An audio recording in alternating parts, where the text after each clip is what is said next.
Hello बच्चों, good evening. बच्चों, इस वीडियो में हम बहुत इंपॉर्टेंट टॉपिक लेकर आए हैं, कोलिजन्स।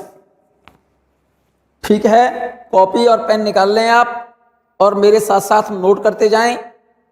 इस टॉपिक पर क्वेश्चन आपका रॉन्ग नहीं होना चाहिए। शर्त यह है, आपने अगर मेरे साथ साथ नोट किया तो मैं डेफिनेट निश्चित कह रहा हूं कि इस टॉपिक पर क्वेश्चन आपका रॉन्ग नहीं होगा।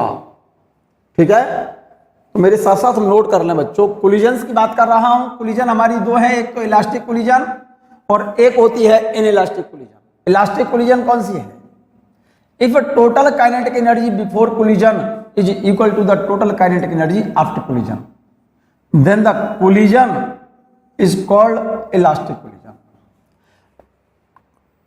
टोटल काइनेटिक एनर्जी कोलिजन से पहले और कोलिजन के बाद टोटल काइनेटिक एनर्जी अगर सेम है, इसका मतलब कोलिजन कैसी है?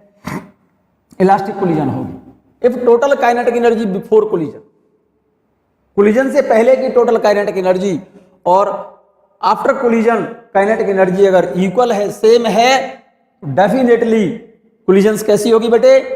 इलास्टिक कोलिजन होगी। Total kinetic energy before collision is equal to total kinetic energy after collision. दूसरी होती है inelastic collision. If total kinetic energy before collision is not equal to total kinetic energy after collision, अगर total kinetic energy collision से पहले और collision के बाद अगर इक्वल नहीं है, then the collisions definitely inelastic collision. But law of conservation of momentum is applicable in both type of collision. Collision अगर इलास्टिक है तो उस केस में क्या होगा बेटे? लीनियर मोमेंटम कोलिजन चाहे इलास्टिक हो चाहे इनइलास्टिक हो, linear momentum, total linear momentum conserve रहता है। लेकिन अगर काइनेटिक एनर्जी बिफोर कोलिजन और आफ्टर कोलिजन सेम है तो कोलिजन इलास्टिक होगी, और अगर काइनेटिक एनर्जी बिफोर कोलिजन और आफ्टर कोलिजन सेम नहीं है तो कोलिजन कैसी होगी? इनइलास्टिक होगी। इसीलिए मैंने लाइन लिखी है, but law of conservation of momentum is applicable in both type of collision. ये बात क्लियर हो गई होगी। कोलिजन इलास्टिक हो, इलास्टिक कोलिजन हो तब भी लीनियर मोमेंटम कंजर्व रहेगा, और कोलिजन इनइलास्टिक है तब भी लीनियर मोमेंटम क्या रहेगा? कंजर्व रहेगा।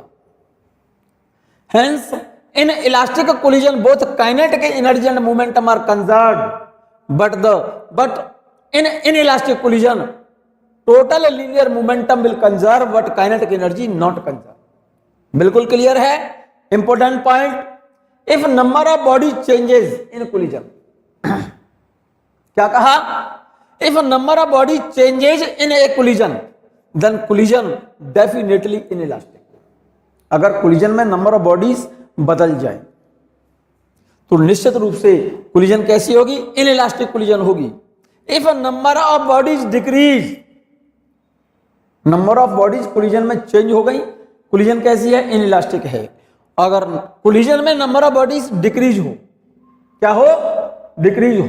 If number of bodies decrease, घट जाए number of bodies, for example a bullet hits a block and gets embedded into it.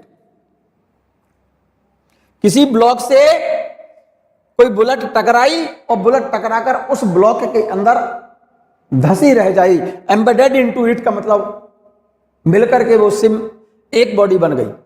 आपने कहा if number of bodies decrease then kinetic energy decrease. क्या कहा? If number of bodies decrease, जैसे आपने कहा कोई ब्लॉक है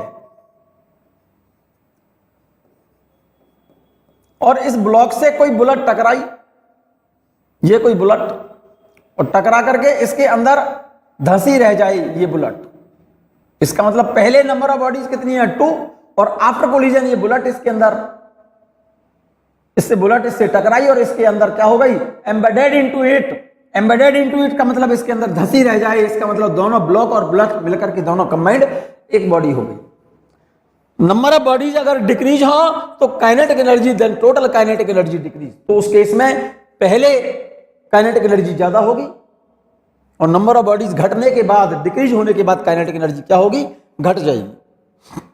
अगर नंबर ऑफ बॉडीज डिक्रीज होती हैं तो टोटल काइनेटिक एनर्जी घटेगी। If number of bodies increase, जैसे कोई बॉम्ब है अचानक से ब्लास्ट हो जाए छोटे छोटे पीसेस में, if number of bodies increases as for example a bomb और rocket explode into air, it breaks into number of fragments. Air में एक्सप्लोड हो गया कोई बॉम्ब या कोई रॉकेट और कई छोटे छोटे फ्रेगमेंट्स उसके बन गए, then total kinetic energy increase. Simple सी बात हो गई। कोलिजन के बाद नंबर ऑफ बॉडीज अगर घटे तो kinetic energy, total kinetic energy, final kinetic energy जो होगी पहले वाली काइनेटिक एनर्जी से घटेगी। और नंबर ऑफ बॉडीज अगर इंक्रीज हो जाए कोलिजन के बाद, जैसे कोई बॉम्ब है अचानक से ब्लास्ट हो गया, कोई रॉकेट है ब्लास्ट हो गया, छोटे छोटे टुकड़ों में टूट गया, तो फाइनल काइनेटिक एनर्जी इंक्रीज हो जाएगी किससे? इनिशियल से। क्लियर है ये बात? मैं बात कर रहा हूं बच्चों elastic collision in one dimension. आप नोट करिए, बहुत इंपॉर्टेंट पॉइंट है, टॉपिक है, क्वेश्चन जरूर आता है बच्चों इसका। Elastic collision in one dimension. One dimension का मतलब एक ही डायरेक्शन में इलास्टिक कोलिजन की बात कर रहा हूं। यहां पर हमने दो बॉडी ली है, एक बॉडी इसका मास m1, दूसरी बॉडी इसका मास m2। Before collision first body की वेलोसिटी u1 है और सेकंड बॉडी की वेलोसिटी u2 है। वन डायमेंशन कोलिजन बता रहे हैं आप। सेकंड बॉडी की वेलोसिटी u2 ली है, फर्स्ट बॉडी की वेलोसिटी u1 है, और ये बॉडी चले और इससे टकराए, कोलाइड कर जाए। ऐसा तब होगा जब u1 greater than u2। Before collision velocity first body की u1 है और सेकंड बॉडी की u2। m1 मास पहली बॉडी का है, m2 मास सेकंड बॉडी का है, u1 velocity of body a before collision और u2 velocity of body b before collision. यहां पर u1 ग्रेटर देन u2 होना चाहिए, इसकी वेलोसिटी ज्यादा होगी तभी तो ये चल करके इससे टकराएगी बच्चों। तो u1 is greater than u2, तभी ये बॉडी इससे कोलाइड करेगी। If u1 greater than u2 then bodies A and B collide, head on collision होगी, आमने सामने की टक्कर होगी। सेकंड बॉडी ये रही, फर्स्ट बॉडी ये रही। ये बॉडी वन डायमेंशन का मतलब सेम डायरेक्शन, जिस डायरेक्शन में बॉडी ये जा रही है उसी डायरेक्शन में ये वेलोसिटी ये बॉडी जा रही है। इसके जाने की वेलोसिटी कितनी है? u1 है, इसकी वेलोसिटी u2 है। ये बॉडी इससे टकरा जाए, ऐसा तभी होगा, हेड ऑन कोलिजन इसकी तभी होगी जब u1 ज्यादा हो किससे? u2 से। u1 greater than u2 then the bodies A and B collide head on. ये फिगर जरूर बना लेना बच्चों। ये तो बिफोर कोलिजन। ड्यूरिंग कोलिजन जब ये दोनों एक दूसरे के कांटेक्ट में आएंगे, ड्यूरिंग कोलिजन इस बॉडी के द्वारा इस पर लगने वाला फोर्स और इस बॉडी के द्वारा इस पर लगने वाला फोर्स, कौन से फोर्स होंगे? Internal force. उन इंटरनल फोर्सेस के कारण इन बॉडीज का क्या बदलेगा? मोमेंटा बदलेगा, मोमेंटा चेंज होगा। आफ्टर कोलिजन, ड्यूरिंग कोलिजन जब बॉडी दोनों एक दूसरे के कांटेक्ट में है, इस बॉडी के द्वारा इस पर इंटरनल फोर्स और इस बॉडी के द्वारा इस पर इंटरनल फोर्स बैकवर्ड डायरेक्शन में होगा। तो आफ्टर कोलिजन के बाद जब ये बॉडी दोनों सेपरेट होंगी, फर्स्ट बॉडी चलने लगी v1 वेलोसिटी से और आफ्टर कोलिजन सेकंड बॉडी चलने लगी कितनी वेलोसिटी से? v2 वेलोसिटी से। आफ्टर कोलिजन से पहले फर्स्ट बॉडी की वेलोसिटी u1, सेकंड की बॉडी की velocity u2। After collision first body की वेलोसिटी v1 है और सेकंड बॉडी की वेलोसिटी v2 है। नोट कर लिया? नोट कर लो ये figure. Here the collision is head on, आमने सामने की टक्कर है बच्चों। हेड ऑन कोलिजन का मतलब एक ही डायरेक्शन में चल करके कोलाइड कर रहे हैं।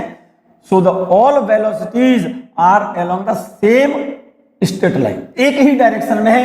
u1, u2, v1 और v2 एक ही डायरेक्शन में है। v1 velocity of body A after collision, v2 velocity of body B after collision. According to law of conservation of linear momentum, collision चाहे इलास्टिक हो चाहे इन इलास्टिक हो, linear momentum क्या रहता है? कंजर्व रहता है। तो बिफोर कोलिजन पहली बॉडी का momentum m1 u1, second body का लीनियर मोमेंटम m2 u2। तो before collision total momentum m1 u1 plus m2 u2। After collision first body का मोमेंटम m1 v1 और सेकंड बॉडी का momentum m2 v2। Before collision momentum is equal to after collision momentum, that is momentum in collision remain conserve. एक काम कर लो आप, इस वाले term को आप इस इक्वल से इधर ले आओ, इस वाले टर्म को उधर ले जाओ। इस टर्म को इधर लाएंगे, m1 इसमें से कॉमन लेंगे तो यहां तो बचेगा u1 और यहां पर इधर आकर के माइनस v1 इक्वल टू, इसको ले जाएंगे हम यहां, m2 को कॉमन लेंगे तो यहां से बचेगा u2 और ये उधर जाएगा तो माइनस आएगा, यहां से बचेगा माइनस u2। इस इक्वेशन को नंबर डाल दो, इक्वेशन नंबर फर्स्ट। आप ध्यान रखना, equation number first m1 u1 minus v1 बराबर m2 v2 माइनस u2। इसको याद रखना इक्वेशन को, नहीं तो कंजर्वेशन ऑफ लीनियर मोमेंटम लगा लेना, आपको इक्वेशन याद नहीं रखनी पड़ेगी। If the collision is elastic, collision कैसी है? इलास्टिक है। इलास्टिक अगर कोलिजन है तो काइनेटिक एनर्जी भी क्या रहेगी? उसकी कंजर्व रहेगी। If the collision is elastic then the kinetic energy of the bodies and also conserve. So kinetic energy of first body plus kinetic energy of second body before collision. Collision से पहले पहली बॉडी की kinetic energy half m1 u1 square plus half m2 u2 square is equal to, collision के बाद पहली बॉडी की kinetic energy half m1 v1 square plus half m2 v2 square. Clear? इस हाफ से कॉमन लेके हाफ कैंसिल हो गया, अरे इस हाफ से ये कट गए, m1 u1 स्क्वायर और m1 v1 स्क्वायर इक्वल के इधर है, इस वाले टर्म को यहां ले आओ, इस वाले टर्म को इक्वल से इधर लाओगे तो माइनस आ जाएगा और m1 उसमें से कॉमन ले लो तो यहां से बचेगा u1 स्क्वायर और यहां से बचेगा v1 स्क्वायर। इस m2 वाले टर्म को इक्वल से इधर ले जाओ तो माइनस हो जाएगा, m2 इसमें से कॉमन ले लेना, यहां से बचेगा v2 स्क्वायर और यहां से बचेगा u2 स्क्वायर। ये इक्वेशन आ गई सेकंड। फर्स्ट इक्वेशन ये रही, जरा दिमाग खोल करके देखो। फर्स्ट इक्वेशन ये रही, भूल मत जाना बच्चों ये वाली equation. m1 u1 minus v1 is equal to m2 v2 minus u2 है बच्चों, ये ध्यान रखना। First equation. सेकेंड इक्वेशन कौन सी है? m1 u1 square minus v1 square is equal to m2 v2 square minus u2 square. ये second equation है बच्चों। क्लियर है? Equation second divided by first, यहां पर लिख दिया है dividing equation second by equation first and we get. Second equation को फर्स्ट से डिवाइड करोगे तो m1 से m1 कैंसिल हो जाएगा, m2 से m2 कैंसिल हो जाएगा, तो ये वैल्यू आएगी ऊपर u1 square minus v1 square upon u1 minus v1 is equal to, ये वैल्यू ऊपर जाएगी v2 square minus u2 square upon v2 minus u2, v2 minus u2। एक एक टर्म विशेष ध्यान से सुनना। एक काम करो, ये स्क्वायर डिफरेंस है, ये स्क्वायर होकर के ये डिफरेंस हो रहा है बच्चों, तो इसके दो फैक्टर कर दो आप, u1 प्लस v1, एक आएगा u1 माइनस v1 और इसका फैक्टर आएगा u2 plus v2 plus u2 और दूसरा फैक्टर आएगा v2 minus u2।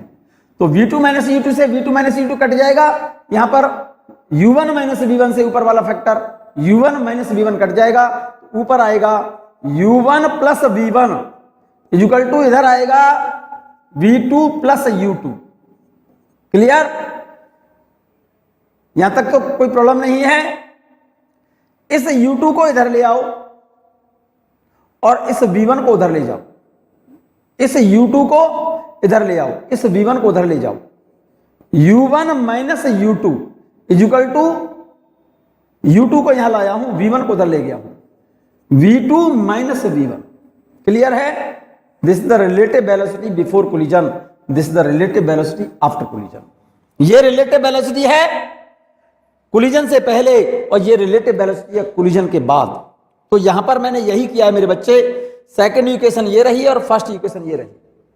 Second equation को फर्स्ट से जब डिवाइड करेंगे तो जरा गौर से देखो, m1 से m1 कैंसिल, m2 से m2 कैंसिल, तो ये वैल्यू आएगी u1 square minus v1 square upon u1 minus v1 is equal to, यहां पर वैल्यू आएगी v2 square minus u2 square upon v2 minus u2। यहां तक तो क्लियर है 100%। अब एक काम किया है बच्चों आपने, u1 square minus v1 square के फैक्टर किए, u1 माइनस v1 और दूसरा factor u1 plus v1 upon u1 minus v1। Note करते जा रहे हो साथ। इसके दो फैक्टर हैं v2 माइनस u2 और v2 plus u2 upon v2 minus u2। Clear है यहां तक? यहां तक क्लियर है? कोई प्रॉब्लम तो नहीं है? देखो इस वाले टर्म से ये टर्म कैंसिल, इस वाले टर्म से ये टर्म कैंसिल, तो ऊपर क्या बचा? u1 प्लस v1 बराबर v2 प्लस u2। एक काम किया है मैंने, इस u2 को इक्वल से, इस u2 को इक्वल से इधर लाया और v1 को उधर ले गया। इस u2 को इधर लाओगे तो u1 माइनस u2 और इस v1 को उधर ले जाओगे तो v2 माइनस v1।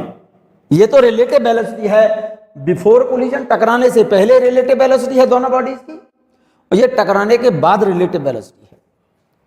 क्लियर है? यहां पर लिख दिया है आपने u1 minus u2 relative velocity of body A and B before collision, this is the relative velocity of body A and B after collision. ठीक है?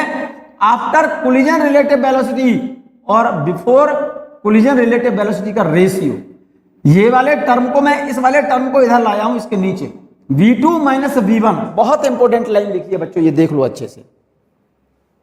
यहां पर जरा आंखें खोल करके देखो ध्यान से। After collision relative velocity v2 minus v1 है और before collision relative velocity u1 minus u2 है। क्लियर है? Equal to E, where E is constant of restitution, और इसको बोलते हैं रेजिलियंस। क्या बेटा? E को बोलते हैं कोफिशिएंट ऑफ रेस्टिट्यूशन और रेजिलियंस। ठीक है ना? कोफिशिएंट ऑफ रेस्टिट्यूशन और रेजिलियंस। ठीक है ना? क्या बोलते हैं? E को कोफिशिएंट ऑफ रेजिलियंस, रेस्टिट्यूशन याद रखना, कोफिशिएंट ऑफ रेस्टिट्यूशन और बोलते हैं रेजिलियंस। ठीक है ना? रेजिलियंस, कोफिशिएंट ऑफ रेस्टिट्यूशन बोलते हैं ई को, या फिर रेजिलियंस बोलते हैं इसको बच्चों। Coefficient of resilience is defined as the relative velocity after collision to the relative velocity before collision. ये लिखा है आपने। Coefficient of restitution is defined as the ratio of relative velocity after collision to the relative velocity before collision. Coefficient of restitution is defined as the relative velocity, ratio of the relative velocity after collision to the relative velocity before collision. It has no unit. इसकी कोई unit नहीं होगी। ये तो relative velocity collision के बाद है और ये रिलेटिव वेलोसिटी कोलिजन से पहले। तो कोलिजन के बाद रिलेटिव वेलोसिटी और कोलिजन से पहले रिलेटिव वेलोसिटी का रेशियो कोफिशिएंट ऑफ रेस्टिट्यूशन कहलाता है। इस इक्वेशन को अच्छे से याद रखना बच्चों, इसको, इस इक्वेशन को ठीक से याद रखना। याद रहेगा? For perfect elastic collision, for perfect elastic collision, एक एक शब्द नोट कर लो। For perfect elastic collision coefficient of restitution is 1। Perfect elastic collision के लिए coefficient of restitution equal to 1 होता है, और for perfect in elastic collision coefficient of restitution is 0। ठीक है ना? एक्चुअल में कोई भी कोलिजन ना तो परफेक्ट इलास्टिक होती है, ना ही कोई परफेक्ट इन इलास्टिक होती है। इसीलिए coefficient of restitution lies between 0 and 1। अगर परफेक्ट इलास्टिक बोल दिया है बच्चों, कोफिशिएंट ऑफ रेस्टिट्यूशन कितना लिखेंगे? 1। और परफेक्ट इनइलास्टिक लिखता है वो, तो कोफिशिएंट ऑफ रेस्टिट्यूशन क्या लिखेंगे बच्चे? 0। ये टर्म भूलेंगे नहीं आप, नहीं तो क्वेश्चन प्रॉब्लम आपसे नहीं निकलेंगे। फॉर अदर कोलिजन्स, अगर कोलिजन इलास्टिक या इनइलास्टिक, परफेक्ट ना तो परफेक्ट इलास्टिक है ना ही परफेक्ट इनइलास्टिक है, तो coefficient of restitution lies between 0 and 1। Clear? From equation number third equation कौन सी है?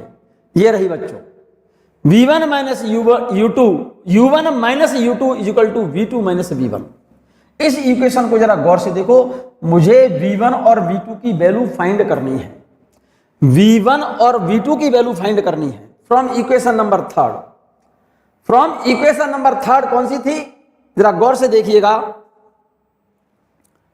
From equation number third U1 minus U2 is equal to V2 minus V1 थी। ये थर्ड इक्वेशन थी। मुझे V1 की वैल्यू फाइंड करनी है बच्चों, V1 की वैल्यू फाइंड करनी है। तो एक काम करो, V2 को यहां से एलिमिनेट कर दो। तो V2 की value from equation number third, ये इक्वेशन थर्ड थी, यही वाली है थर्ड।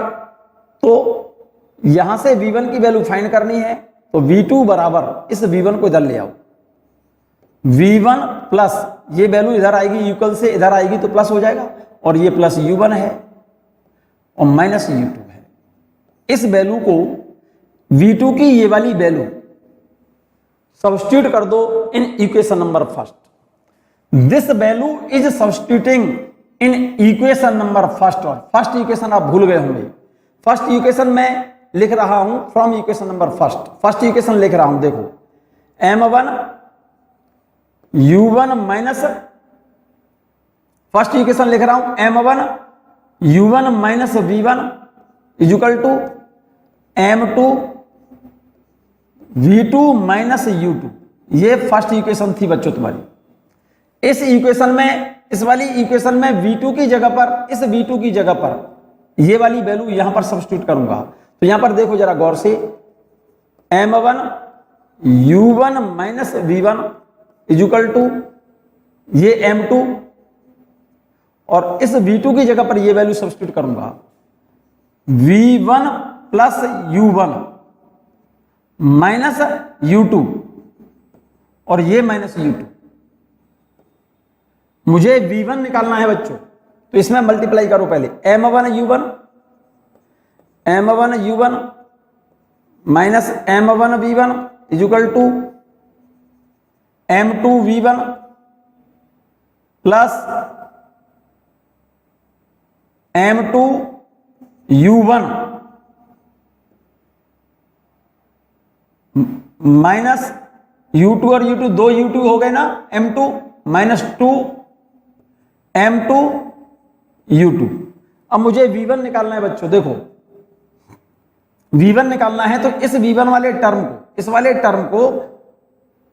वाले टर्म को आप इधर ले जाओ, इस वाले टर्म को इधर ले जाओ, और इन दोनों टर्म को इधर ले आओ, ठीक है ना।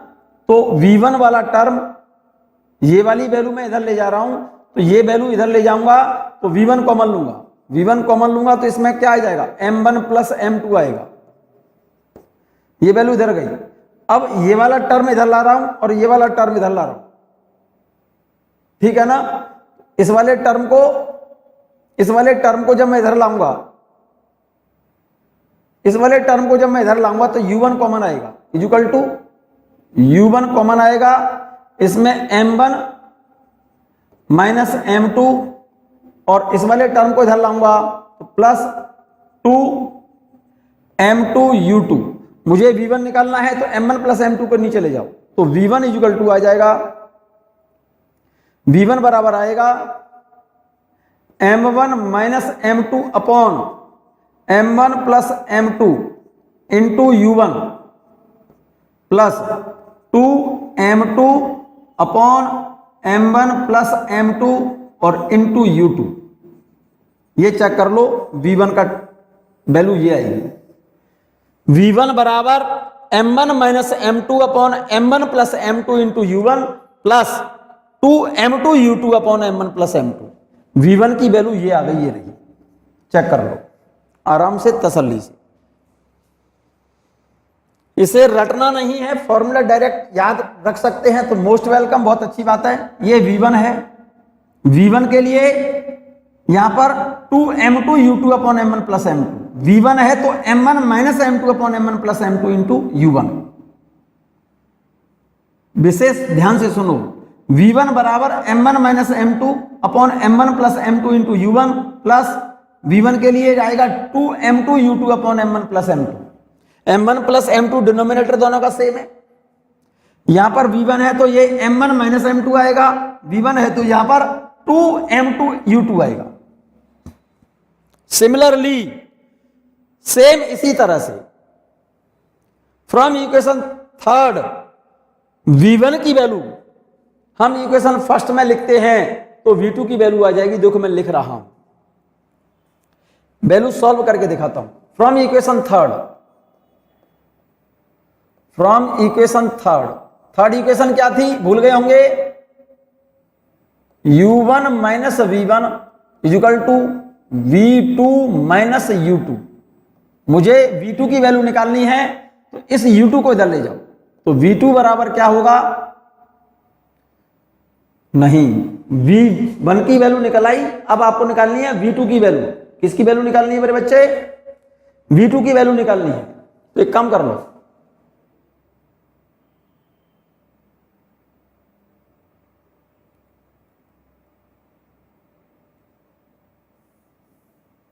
देखिएगा v2 की वैल्यू निकालनी है तो v1 वाले टर्म को एलिमिनेट करो, तो v1 को इधर ले जाओ, इस वाले टर्म को इधर लाओ, तो v1 को तो इधर ले गई प्लस हो गया, इस वाले टर्म को इधर लाओ, तो ये क्या है u1 प्लस u2 और इस टर्म को इधर लाएंगे तो माइनस v2।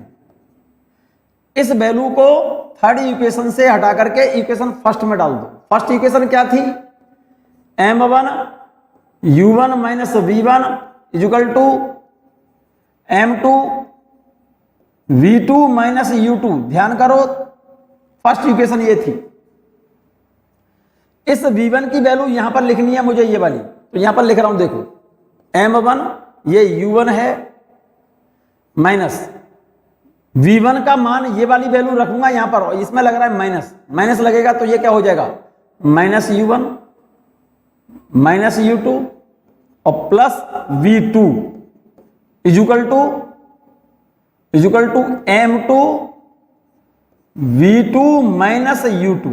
अब एक काम करो, मुझे v2 की वैल्यू निकालनी है तो इस m1 का पहले मल्टीप्लाई करो इसमें, m1 u1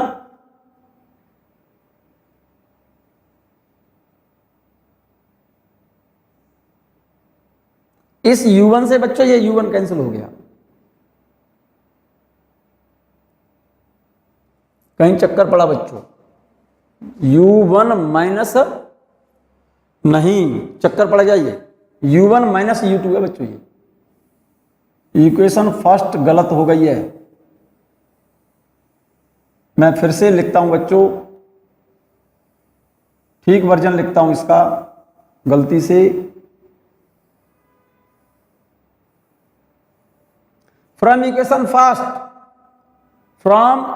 first equation third से पहले इक्वेशन थर्ड से क्या वैल्यू आएगी, इक्वेशन थर्ड क्या थी, u1 minus u2 equal to था v2 माइनस v1 था। v1 की वैल्यू यहां से v1 को इधर ले आओ तो v1 बराबर हो जाएगा, v1 बराबर v2 और ये टर्म इधर जाएगा माइनस u1 प्लस u2। अब ठीक है यहां तक ठीक है। इस वैल्यू को इक्वेशन थर्ड में डाल दो, इक्वेशन थर्ड में इक्वेशन फर्स्ट में, this value is substituting in equation number first, और फर्स्ट इक्वेशन क्या थी, m1 u1 minus u2 is equal to m2 v2 minus v1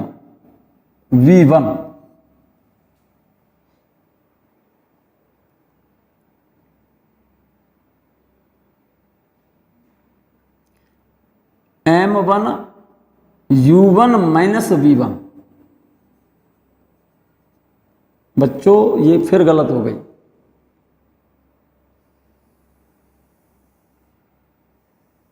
first equation conservation of linear momentum था m1 u1 minus v1 is equal to m2 v2 minus u2। अब ठीक है, अब इस v1 की वैल्यू हटा करके यहां डालो, देखो m1 u1 माइनस v1 की वैल्यू ये लिखो, माइनस लगाओगे तो minus v2 plus u1 minus u2। अब ठीक है, इक्वल टू, इसका ब्रैकेट तोड़ दो, m2 v2 minus m2 u2। अब ठीक है, मुझे v2 की वैल्यू निकालनी है बच्चों, तो m1 का मल्टीप्लाई करो इसमें, m1 u1 ये रहा, u1 ये रहा, तो 2m1 u1 हो गया बच्चों, माइनस m1 ये क्या है v2, इसका मल्टीप्लाई इससे करो, minus m1 u2 equal to ये क्या है m2 v2 minus m2 u2। Clear. अब मुझे v2 की वैल्यू निकालनी है, तो इस वाले v2 वाले टर्म को इधर ले जाओ और v2 कॉमन ले लो, उसमें से v2 कॉमन आ जाएगा, तो m1 plus m2 equal to ये v2 वाला टर्म इधर ले गया, v2 कॉमन आ गया, ये m1 ये रहा, m2 ये रहा, प्लस कर दिया। ठीक है, अब इस वाले टर्म को इधर ले आओ, इस वाले टर्म को m2 u2 वाले टर्म को इधर ले आओ। तो एक काम करो, ये क्या है 2m1 u1 minus m1 u2 और m2 u2, ये माइनस इधर ले लेंगे, इस वाले टर्म को इधर ले लेंगे तो प्लस हो जाएगा, u2 कॉमन ले लेंगे हम, इसमें से आ जाएगा, इसमें से u2 कॉमन आएगा, तो m2 माइनस m1। क्लियर है। v2 की वैल्यू निकाल लो यहां से, v2 बराबर 2m1 upon m1 plus m2 into u1 plus, इसको प्लस कर दें तो इस वाले टर्म को ले लो बच्चों इधर और इसको ले लो इधर, तो ये वैल्यू आएगी m1 minus m2 upon m1 plus m2 और इंटू u2। ये चेक कर लो जरा,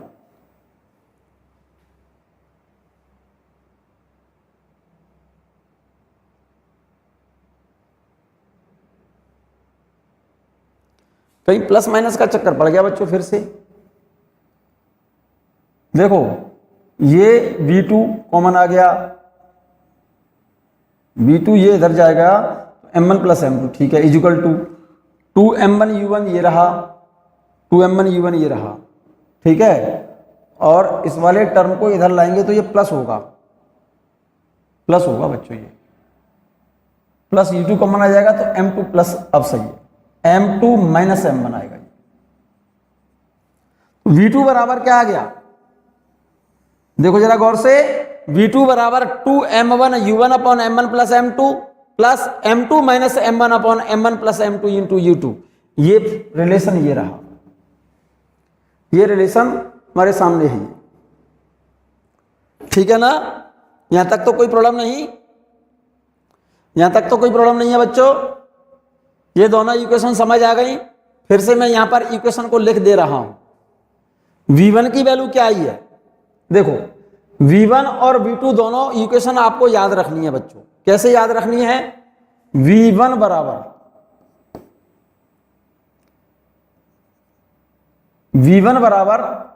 m1 minus m2 upon m1 plus m2 into u1 plus 2m2 upon m1 plus m2 और इंटू u2। v1 के लिए 2m2 u2 upon m1 plus m2 है, और यहां पर v1 के लिए m1 माइनस m2 है। और v2 के लिए देखो जरा गौर से, v2 बराबर आएगा 2m1 upon m1 plus m2 into u1 plus v2 के लिए m2 माइनस m1 आएगा बच्चों, यहां पर बस इतना फर्क है, m1 माइनस m2 और इंटू u2, ये रिलेशन है। इस रिलेशन को भूलना नहीं है आपको, इन दोनों रिलेशन को भूलना नहीं है। v1 बराबर m1 minus m2 upon m1 plus m2 into u1 plus 2m2 u2 upon m1 plus m2, और v2 बराबर 2m1 u1 upon m1 plus m2 plus m2 minus m1 upon m1 plus m2 into u2। Clear है ये बात? यहां तक कोई problem तो नहीं है बच्चों, किसी को भी क्लियर है? दोनों रिलेशन याद रहेंगे, दोनों रिलेशन याद रहेंगे आपको। मैं बात कर रहा हूं स्पेशल केस, फिर से मैं बोल रहा हूं फर्स्ट और सेकंड इक्वेशन दोनों याद करो पहले। वेलोसिटी v1 के लिए क्या आएगा? m1 minus m2 upon m1 plus m2 into u1 plus v1 के लिए आएगा 2m2 u2 upon m1 plus m2। Simple सी बात है। v2 के लिए आएगा, ये वैल्यू आएगी m2 minus m1 upon m1 plus m2 into u1, ठीक है, इंटू u2 प्लस 2 v2 के लिए 2m1 u1 upon m1 plus m2। ये रिजल्ट आएगा। फिर से देख लो इसे, पहले ये समझ आ गया। v1 बराबर, v1 है तो 2m2 u2 upon m1 plus m2 आएगा, और यहां पर आएगा m1 minus m2 upon m1 plus m2 into u1, ठीक है। v2 के लिए ये तो आएगा 2m1 m2 upon 2m1 u1, v2 है तो 2m1 u1 आएगा, और v1 है तो 2m2 u2 आएगा। डिनोमिनेटर दोनों में सेम है, इसमें भी और इसमें भी। पहले समझो, v1 है तो 2m2 u2 upon m1 plus m2, और v2 है तो 2m1 u1 upon m1 plus m2। v1 में m1 माइनस m2 आता है upon m1 plus m2 into u1, और v2 में m2 माइनस m1 आएगा, m2 minus m1 upon m1 plus m2 into u2, ठीक है। यही लिखा हुआ है, चेक कर लो। ये रहा, देखो v1 कहां है? ये रहा। v1 है तो 2m2 u2 upon m1 plus m2 plus m1 minus m2 upon m1 plus m2 into u1, और v2 के लिए v2 बराबर, v2 है तो 2m1 u1 upon m1 plus m2 plus m2 minus m1 upon m1 plus m2 into u2। v1 और v2 के फॉर्मूले आप याद रखेंगे तभी इस चैप्टर के क्वेश्चंस निकलेंगे। और coefficient of restitution is defined as the ratio of relative velocity after collision to the relative velocity of before collision. v2 minus v1 upon u1 minus u2 is equal to e for perfect elastic collision. Coefficient of restitution 1 होता है, और for perfect inelastic collision coefficient of restitution 0 होता है। For other collision value of coefficient of restitution is lies between 0 and 1। Clear? मैं बात कर रहा हूं स्पेशल केस, देखिएगा। इफ m1 बराबर m2, अगर दोनों बॉडीज का मास सेम होता बच्चों, समझिए मेरी बात को। स्पेशल केस तभी आप याद रखेंगे जब v1 और v2 का फॉर्मूला आपको पता हो। v1 का फॉर्मूला क्या था? v1 बराबर होता है m1 minus m2 upon m1 plus m2 into u1 plus 2m2 u2 upon m1 plus m2। Clear? v2 बराबर होता है m2 minus m1 upon m1 plus m2 into u2, v2 है ये, plus 2m1 u1 upon m1 plus m2 है। ये बात clear है कि नहीं है? क्लियर? ये तो v1 है और ये v2 है। अब मैं बात कर रहा हूं special case. Special case if m1 बराबर m2 बराबर m1 बराबर m2 बराबर m, तो m1 की जगह पर m लिखो और m2 की जगह पर m लिखो, तो ये वैल्यू 0 हो गई और ये वैल्यू 0 हो गई। m1 और m2 बराबर बराबर लिखे हैं, तो v1 की वैल्यू क्या आएगी? देखो, m1 बराबर m2 बराबर m लिखोगे आप, तो ये वैल्यू पूरी 0 हो गई और ये वैल्यू 0 हो गई, क्योंकि ये दोनों बराबर हो गए, तो ये 0 और ये 0। अब यहां पर m, यहां भी m, यहां भी m, तो 2m से 2m कट गया, तो यहां पर v1 बराबर तो होगा u2, v1 तो बराबर होगा u2 एंड v2 बराबर होगा u1, v1 बराबर u2 और v2 बराबर u1। इसका मतलब वेलोसिटी क्या हो जाएगी, ऑल्टर चेंज हो जाएगी। पहली बॉडी की वेलोसिटी दूसरी बॉडी को मिलेगी और दूसरी बॉडी की वेलोसिटी पहली बॉडी को मिलेगी। v1 बराबर u2 एंड v2 बराबर u1। ये बात क्लियर है या नहीं है क्लियर? बिफोर कोलिजन पहली बॉडी की वेलोसिटी u1 है, दूसरी बॉडी की वेलोसिटी u2 है। ड्यूरिंग कोलिजन दोनों कांटेक्ट में आए।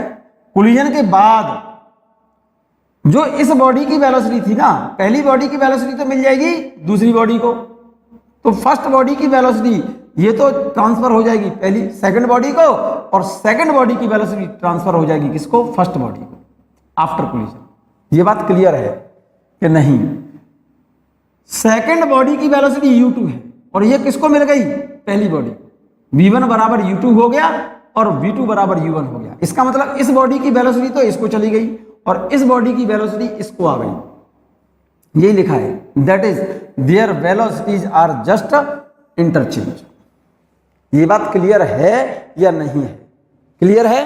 हटा दें हम इसे, फिर से लिखेंगे। सेकंड पॉइंट देखिएगा इसका, ये तो फर्स्ट पॉइंट समझ में आ गया। अगर m1 और m2 बराबर बराबर होते तो फर्स्ट बॉडी की आफ्टर कोलिजन फर्स्ट बॉडी की वेलोसिटी तो सेकंड बॉडी को मिलेगी और सेकंड बॉडी की वेलोसिटी फर्स्ट बॉडी को एक्सचेंज हो जाएगी। ये वैल्यू कहां से निकाली है आपने, ये वाली वैल्यू? फिर भूल गए होंगे। इक्वेशन आपको वेलोसिटी की इक्वेशन पता होंगी, नहीं है तो फिर से लिख लो। v1 बराबर m1 minus m2 upon m1 plus m2 into u1। ये v1 है तो 2m2 u2 upon m1 plus m2 आएगा, और ये v2 है m2 minus m1 upon m1 plus m2, इसके साथ तो आएगा u2, लेकिन ये v2 है तो प्लस 2m1 u1 आएगा बच्चे अपॉन m1 प्लस m2।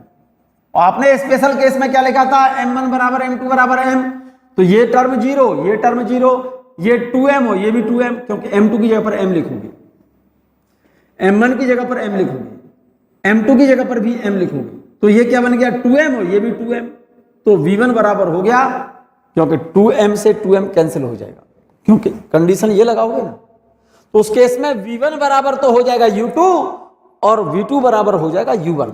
तो v1 बराबर हो गया u2 और v2 बराबर हो गया u1।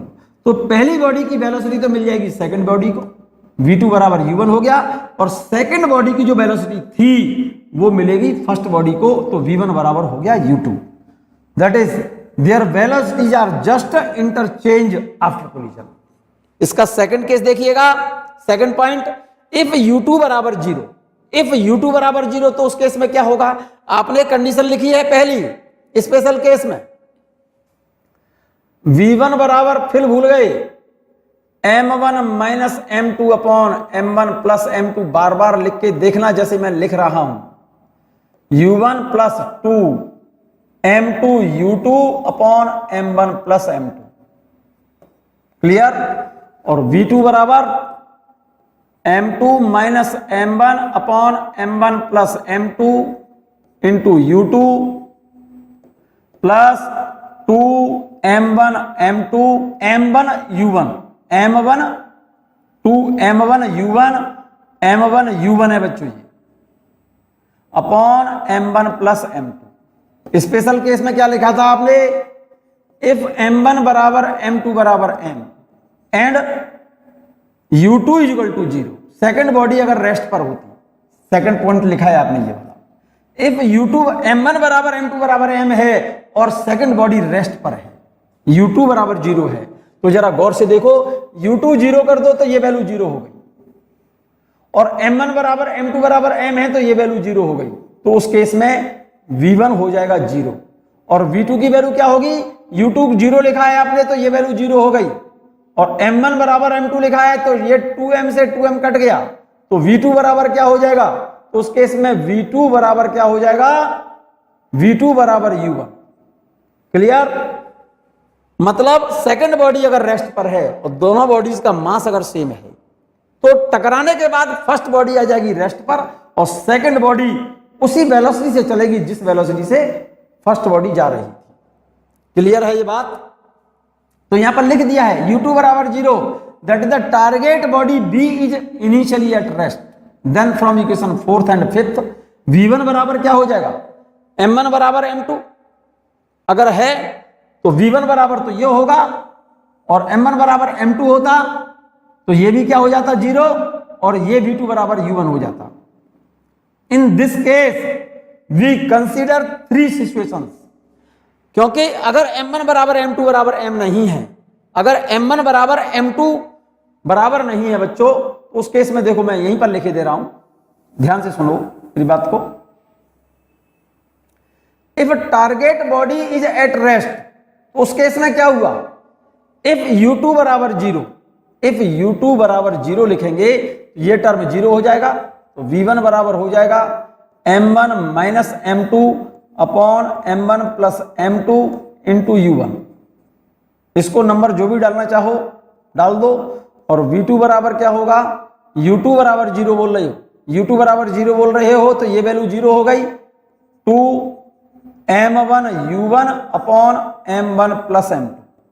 अब इसमें 3 सिचुएशन पॉसिबल है बच्चों, इसमें 3 सिचुएशन पॉसिबल है। In this case we consider 3 situations, इसमें 3 सिचुएशंस हैं। वही पहली तो इफ M1 बराबर M2 बराबर M होता तो उस केस में क्या होता, V1 हो जाता 0 और V2 बराबर हो जाता U1 के।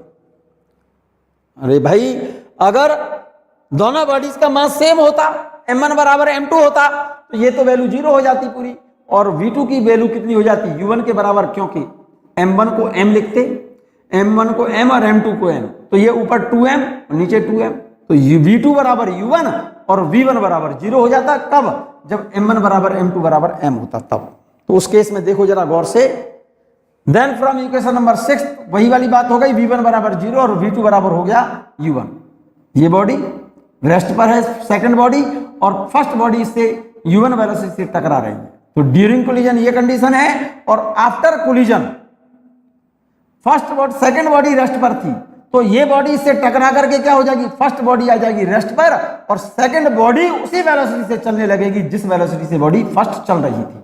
तो सेकंड बॉडी की वेलोसिटी फर्स्ट बॉडी की वेलोसिटी ट्रांसफर हो जाएगी सेकंड बॉडी को और पहली बॉडी आ जाएगी काय पर, रेस्ट पर। क्लियर है ये बात? That is body A comes to rest and body B starts moving with the initial velocity of body A। मतलब सेकंड बॉडी टारगेट बॉडी अगर रेस्ट पर होती तो ये बॉडी से टकराने के बाद पहली बॉडी आ जाती रेस्ट पर और सेकंड बॉडी उसी वेलोसिटी से चलने लगती जिस वेलोसिटी से बॉडी फर्स्ट चल रही थी। तो सेकंड बॉडी की वेलोसिटी पहली बॉडी के बराबर हो जाएगी और फर्स्ट बॉडी क्या हो जाएगी, रेस्ट पर आ जाएगी। क्लियर है?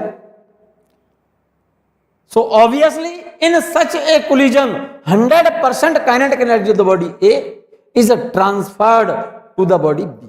बहुत इंपॉर्टेंट लाइन लिखी है बच्चों ये, क्योंकि दोनों बॉडी का मास सेम है, दोनों बॉडीज का मास सेम है, टारगेट बॉडी रेस्ट पर है, ये बॉडी जब इससे टकराएगी तो इस बॉडी की वेलोसिटी इसको ट्रांसफर हो जाएगी और ये बॉडी क्या आ जाएगी, ये इस बॉडी की वेलोसिटी इसको ट्रांसफर हो जाएगी और ये बॉडी क्या आ जाएगी, रेस्ट पर। तो पहली बॉडी तो रेस्ट पर आ गई और इस बॉडी की वेलोसिटी ट्रांसफर हो जाएगी इस बॉडी को, तो ये बॉडी इस वाली बॉडी की पहली बॉडी की वेलोसिटी से चलने लगे। इसका मतलब इस बॉडी की 100% काइनेटिक एनर्जी ट्रांसफर हो गई, फर्स्ट बॉडी की 100% काइनेटिक एनर्जी ट्रांसफर हो गई किसको, सेकंड बॉडी को। क्लियर? थर्ड सेकंड सिचुएशन क्या है, when body B at rest in very, if body B at rest is very heavy, मतलब सेकंड बॉडी जो रेस्ट पर है अगर वो बहुत बड़ी होती, मतलब सेकंड कंडीशन क्या लिखी है आपने, कंडीशन ये लिखी है आपने लिखा है if U2 is equal to 0, तो उस केस में V1 बराबर क्या आ गया, M1 -m2 upon m1 plus m2 into u1 आया था, और v2 की वैल्यू क्या थी, 2m1 u1 upon m1 plus m2 है। अब ये कह रहा है अगर सेकंड बॉडी जो रेस्ट पर है वो बहुत हैवी है, अब इस केस में if m2 greater than very greater than m1 then m1 can be neglected. m2 की वैल्यू बहुत ज्यादा है, किससे, m1 से। m2 का मतलब सेकंड बॉडी बहुत हैवी है, किससे, फर्स्ट बॉडी से। और सेकंड बॉडी रेस्ट पर है, जैसे कोई ट्रक है, सेकंड बॉडी मान लो कोई ट्रक है, और फर्स्ट बॉडी कोई बहुत छोटी सी बॉल है, कोई ट्रक रेस्ट पर है, छोटी सी बॉल हम उसे थ्रो कर रहे हैं, ट्रक से कोलाइड करे बॉल, तो क्या होगा उस केस में m1 is very less than m2, तो m1 कैन बी नेग्लेक्टेड। तो उस केस में m1 को क्या कर दें, 0 कर दो। m1 को 0 लिखो बच्चों, m1 को 0 लिखोगे तो क्या होगा, m1 को नेग्लेक्ट कर दो, m1 को नेग्लेक्ट करोगे, m1 से m1 कैंसिल हो गया, m1 को नेग्लेक्ट करोगे तो ये तो 0 हो गया बच्चों, m2 से m2 कैंसिल हो गया, ठीक है। तो v1 की वैल्यू तो आ जाएगी कितनी, -u1 के बराबर, और v2 की वैल्यू आ जाएगी मेरे बच्चे, m1 को जब नेग्लेक्ट करोगे तो इसकी जगह 0 लिखोगे तो ये पूरा टर्म क्या हो जाएगा, 0। क्लियर। तो उस केस में क्या होगा, सेकंड बॉडी बहुत हैवी है और वो रेस्ट पर है, तो फर्स्ट बॉडी टकराएगी, और टकरा कर जिस वेलोसिटी से टकरा रही थी ना, उसी वेलोसिटी से क्या होगी, वापस रिटर्न होगी। यही लिखा है मैंने बच्चों। So from equation 6th and 7th then we get v1 बराबर -u1, v1 बराबर तो -u1 आएगा, और v2 बराबर आएगा 0, v2 बराबर आएगा 0। Hence when a light body A collides with heavy body B at rest, second body rest पर है और पहली बॉडी बहुत लाइट वेट की है, then body A means first body rebounds with its own velocity and B continue to be at rest. B तो rest पर ही रहेगी, बॉडी ए टकराएगी, जिस वेलोसिटी टकराई उसी वेलोसिटी से क्या होगी, रिबाउंड्स का मतलब वापस आ जाएगी। ये तो फर्स्ट बॉडी। सेकंड बॉडी बहुत हैवी है, रेस्ट पर है, m2 very greater than m1 during collision, बहुत हैवी बॉडी है ये बी, जैसे ट्रक मान लो इसको, और इसको छोटी सी बॉल मान लो। जब ये बॉल इस ट्रक से रेस्ट पर है ट्रक, और इससे छोटी सी बॉल टकरा रही है, तो ड्यूरिंग कोलिजन के बाद क्या होगा, ट्रक तो रेस्ट पर ही रहेगा, और ये बॉल इससे टकरा करके उसी वेलोसिटी से क्या हो जाएगी, आफ्टर कोलिजन रिबाउंस हो जाएगी, वापस आ जाएगी। थर्ड केस, थर्ड सिचुएशन क्या होगी, पहले इक्वेशंस को लिख लो, पहले वही आपने कंडीशन क्या लिखी थी, इफ u2 बराबर 0, तो v1 बराबर क्या हो गया, v1 बराबर क्या हो गया, m1 minus m2 upon m1 plus m2 into u1, और v2 बराबर होगा 2m1 u1 upon m1 plus m2। अब थर्ड सिचुएशन देखो, when body B is at rest, B किस पर है, B is at rest has negligible mass, मतलब second body जो है बहुत छोटी सी है, that is m1 is very greater than m2, it means m2 is very very less than m1, then m2 can be neglected।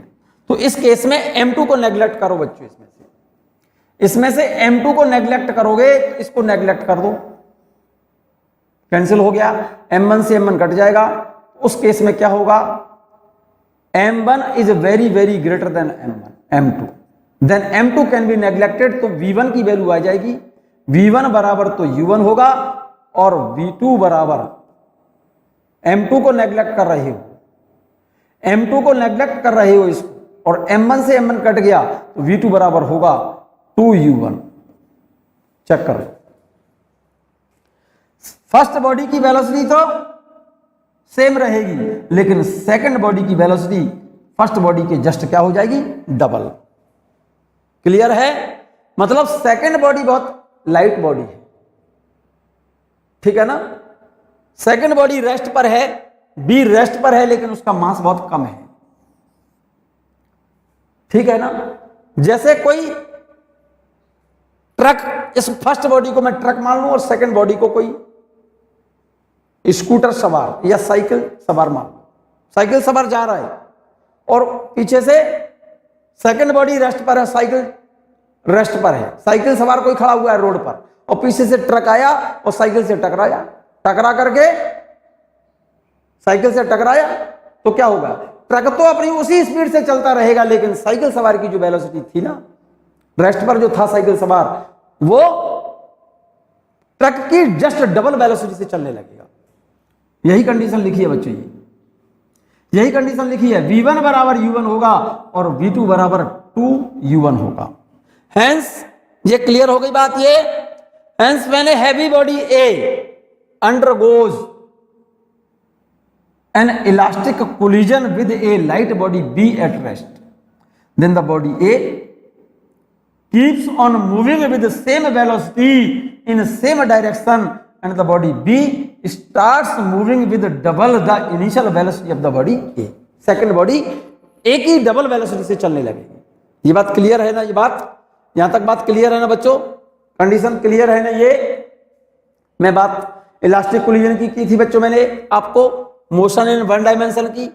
अब next video में हम लेकर के आएंगे बच्चों इन इलास्टिक कोलिजन। कौन सी कोलिजन? In elastic collision. ये बात हम नेक्स्ट वीडियो में करेंगे।